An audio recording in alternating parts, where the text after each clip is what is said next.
दोस्तों, ये बहुत ही प्यारी सी स्टोरी एक राजा और उसकी बेटी की है। सालों पहले लखनपुर नाम के राज्य में एक भीमा नामक राजा रहता था। वह बहुत ही ईमानदार, अपनी प्रजा को बहुत ही ज़्यादा प्यार करने वाला। उसके राज्य में सब लोग बहुत खुशहाल थे, लेकिन राजा के पास सब कुछ होने के बावजूद भी उसकी कोई संतान नहीं थी। राजा जिससे बहुत दुखी रहता था और वो दिन रात पूजा पाठ करता रहता था, जप तप करता रहता था, लेकिन वो जितने भी मंदिर जाता था, पूजा पाठ करता था, कोई भी उसका परिणाम नहीं निकलता था और राजा की कोई भी संतान नहीं थी। एक दिन एक ऋषि मुनि के कहने पर राजा ने महायज्ञ करने का फैसला किया। यज्ञ और भगवान के प्रताप से राजा को एक बहुत ही सुंदर कन्या की प्राप्ति हुई। राजा रानी के साथ पूरी प्रजा खुशी से झूमने लगी। राजा के महल में चारों तरफ खुशी का माहौल था। सारे नगरवासी राजा के पिता बनने पर बहुत ही ज़्यादा खुश थे। धीरे धीरे समय बीतता गया। राजकुमारी बड़ी होने लगी। राजकुमारी बहुत ही ज़्यादा सुंदर और बहुत ही गुणवान थी। राजा रानी उसे बहुत प्यार करते थे, जिसे देखकर वो बहुत खुश होते थे। धीरे धीरे रानी बड़ी होती गई और राजकुमारी बहुत ही सुंदर होती चली गई। एक दिन मानो राजा की खुशी पर नज़र लग गई। राजकुमारी धीरे धीरे बीमार होने लगी। राजा को बहुत ही ज़्यादा चिंता सताने लगी। वो बड़े बड़े वैद्य, हकीम सबसे इलाज करने में जुट गए, लेकिन कोई फ़ायदा नहीं हुआ। दिन प्रतिदिन राजकुमारी की हालत बिगड़ती जा रही थी। राजकुमारी के ऊपर कोई भी दवा असर नहीं करती थी।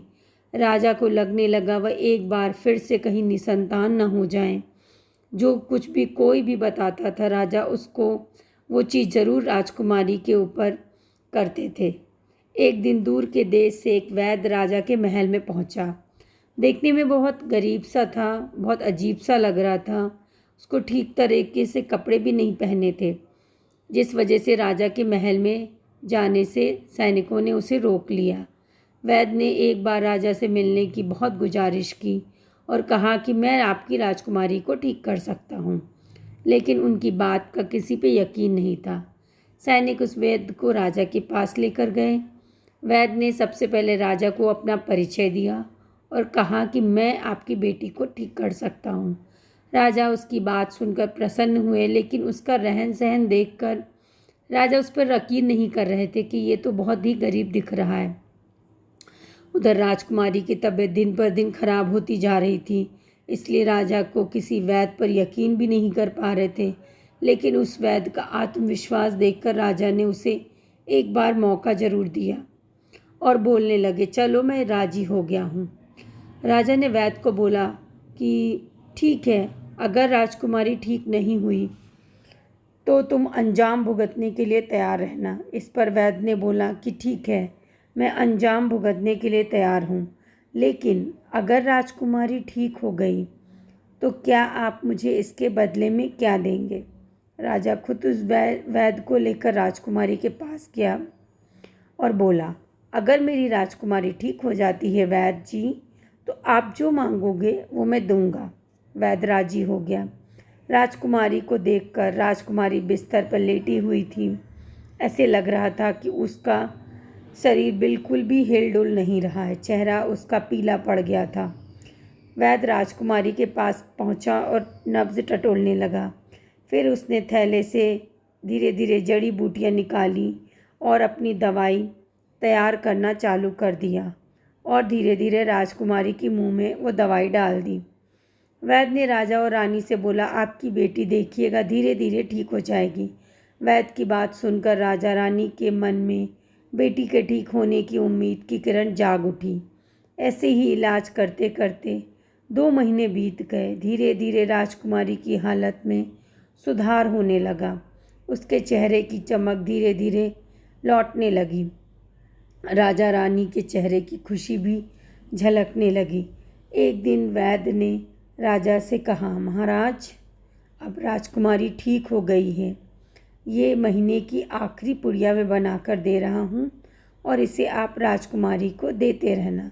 इसके बाद राजकुमारी पूरी तरह स्वस्थ हो जाएगी और यह बीमारी उनके पास कभी नहीं आएगी। अगले दिन राजा ने वैद्य को अपने पास बुलाया और कहा कि वैद्य जी, वादे के मुताबिक मैं तुम्हें तुम्हारा इनाम देना चाहता हूँ। बताओ तुम्हें क्या चाहिए। वैद्य बोला, सोच लीजिए राजा दी, आपको अपने वादे पर कायम रह पाएंगे। राजा बोला, तुमने मेरी बेटी को स्वस्थ किया है, तुम जो मांगोगे वो मैं दे दूंगा। वैद्य ने मुस्कुराते हुए कहा, आपका आधा राज्य और आपकी बेटी का हाथ। इतना सुनते ही राजा आग बबूला हो गया और उसने कड़कते हुए कहा, तुम होश में तो हो? अगर तुमने मेरी बेटी की प्राणों की रक्षा नहीं की होती तो तुम इस महल से जिंदा नहीं जाते। और उसने सैनिकों को आदेश दिया कि इस वैद्य को राजा महल से बाहर निकालो। वैद्य कुटिलता से मुस्कुराते हुए वहाँ से चला गया। इस घटना के कुछ ही दिन बीते थे कि फिर से राजकुमारी की तबीयत बिगड़ने लगी। अब उसका शरीर पीला की जगह नीला पड़ने लगा। आनन फानन में राजा ने उसी राजवैद्य को बुलाया और राजवैद्य को बताया कि वैद्य जी, राजकुमारी को फिर से तबीयत खराब हो रही है। वैद्य ने बोला, इसका कोई तोड़ नहीं है और मैंने राजकुमारी को जहर दिया है। कुछ ही देर में राजकुमारी ने दम तोड़ दिया। पूरे राज्य में मातम छा गया। राजा रानी शोक में डूब गए। बाद में वैद्य